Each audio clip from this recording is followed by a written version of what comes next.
Hi guys, so bear with me, it's my first video, so I haven't really figured out where I'm going to be recording and times and all that stuff, all that good fancy YouTuber stuff, right? But I figured I'm out getting ready to go to the gym. This would be the perfect time to go ahead and record because I have all this energy. So what I want to talk about is tax time. It doesn't have to be just strictly for taxes, but that's the season that we're in. But this can work for any type of day-to-day checks, any type of payroll that you might be on, any type of money that you're bringing in, period. And what I'm trying to stress to people, because they don't teach it in school, they don't teach it when you get older. You just got to figure things out in adulthood, and it's really stressful. And a lot of people make so many mistakes before finally figuring it out, because it is a learning experience, and that's just budgeting, planning, savings, investments, credit, all these different things. So when I say plan, I know that things don't always go as planned. Life always has a curveball. There's always some type of hiccup. There's always some type of bump in the road. But your planning is what's going to allow you a baseline, so to speak. It's going to allow you some wiggle room, because at least I planned for, this might be an emergency fund, or this might be a miscellaneous fee that I'm looking at, or whatever the case may be, because things happen. Whether you have kids or you don't, things always seem to come up. So when I say planning, what I mean is to budget. I cannot stress that enough, because budgeting is such a huge part of your finances. No matter how much money you make, if you don't know how to budget, you'll always be just fiscally irresponsible. You'll never have enough to do anything. So when I say budget, how we can do that with our taxes is to say, okay, what bills are prioritized? What do I need to pay right now? Okay, I'm going to set aside XYZ amount for my extracurricular activities, and then I'm going to leave this in this pot over here for miscellaneous. Oh, I might need a new tire, or oh, I need to get my car serviced, or whatever the case may be. We're going to leave that there. So after we've come up with a plan, a budget, we need to learn how to save. Savings is a critical point, and like it's such a critical portion of having money, period. Because with saving, you always need to have something there. That's the point of the miscellaneous pot with budgeting, is you need to have something there. With savings, when you put the money there, just leave it alone. Try your hardest to leave it there. Even if you have to make a separate savings account outside of like whatever checking account app you might have on your phone, leave that money there as long as possible. If you don't have to touch it, don't touch it. The goal with saving, that I tell myself, is that I want to become the lender and not the borrower. And what I mean by that is, let's say I only have $100 in my savings account, and I have a bill come up randomly. That's $150. That's $100 less that I'm asking, hey, can I borrow? Can I hold? Can I do whatever? Because I have that money stored aside for a rainy day, for emergencies, for that miscellaneous pot that we talked about. So that's what I tell myself as a goal, is to be the lender, not the borrower. Never tell yourself that you're too broke to save, because even if it's just $5, that's $5 more than what you initially had.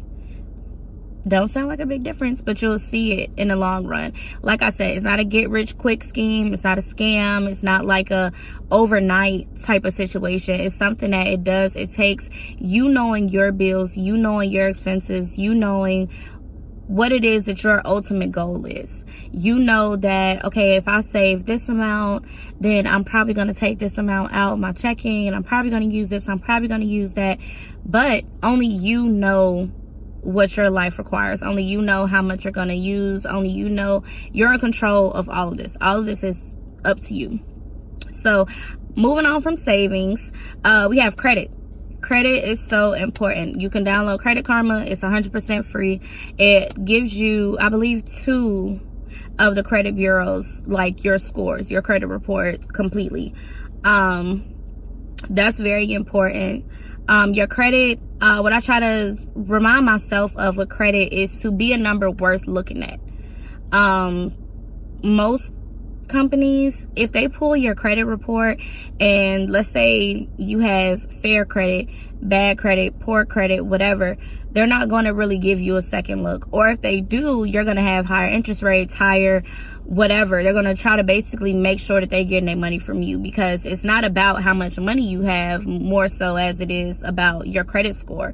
What does your credit say about you as a person?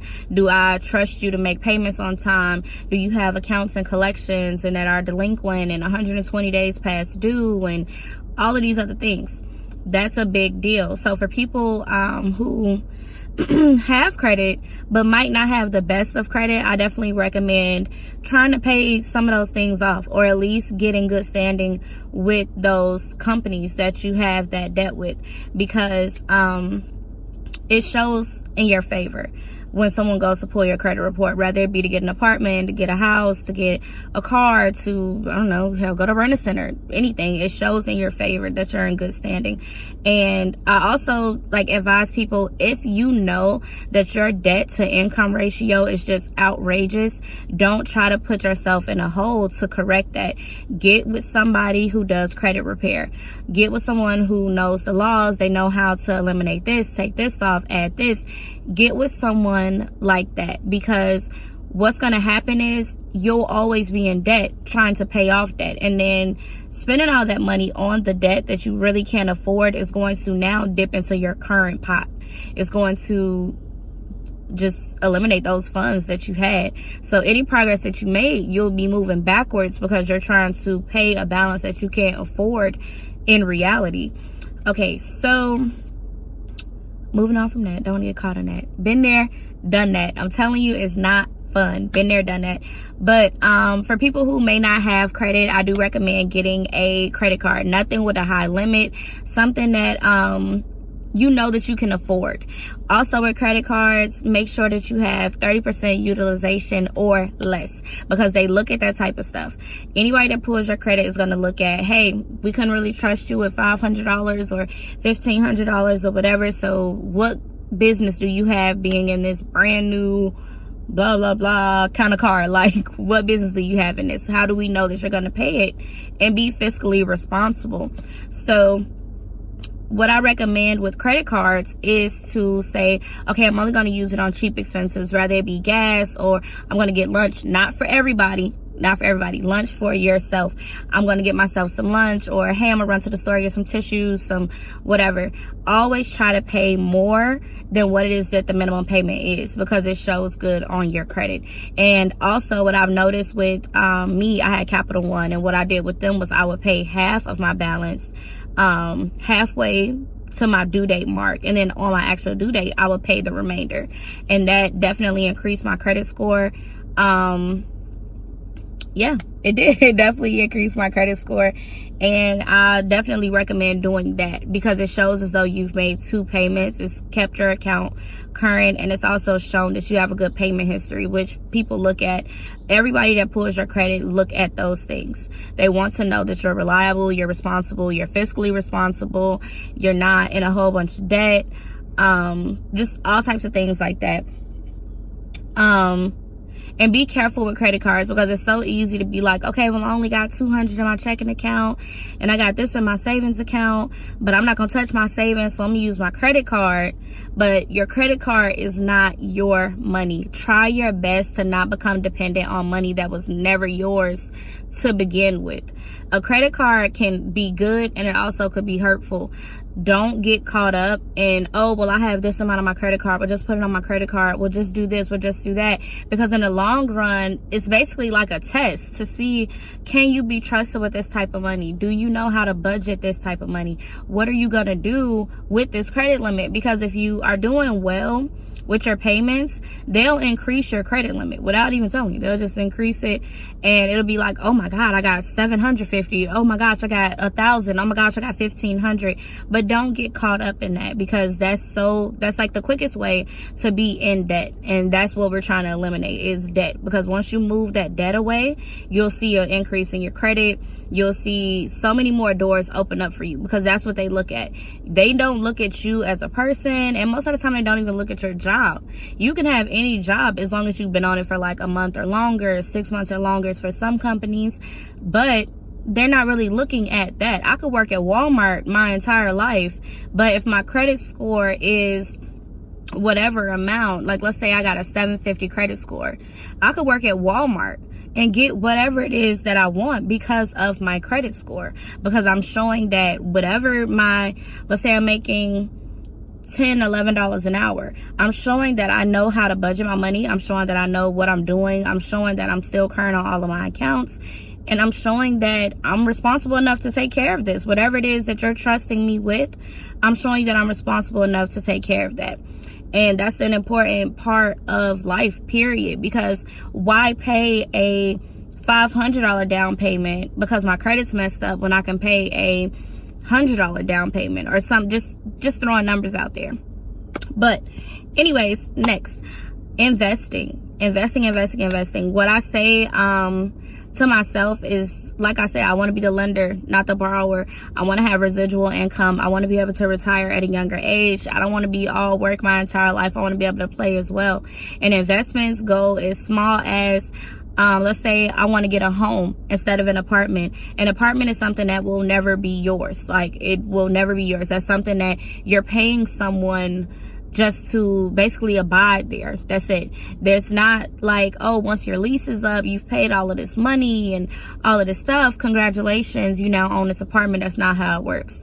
So for me, what I tell myself is I'm going to invest, whether it be in small things, big things, whatever. If I know that it's something that I can go ahead and pay off and it can make me money later, that's something that's smart to me, because it's saying, hey, instead of me running off and paying all of this money for something that has no value to me later on, then I don't know where I just went with that, but I really don't know where I just went. But anyway, yeah, spend money on things that have value even once you're done paying it off. Don't spend money on things that have no value to you. Like a good example would be your car.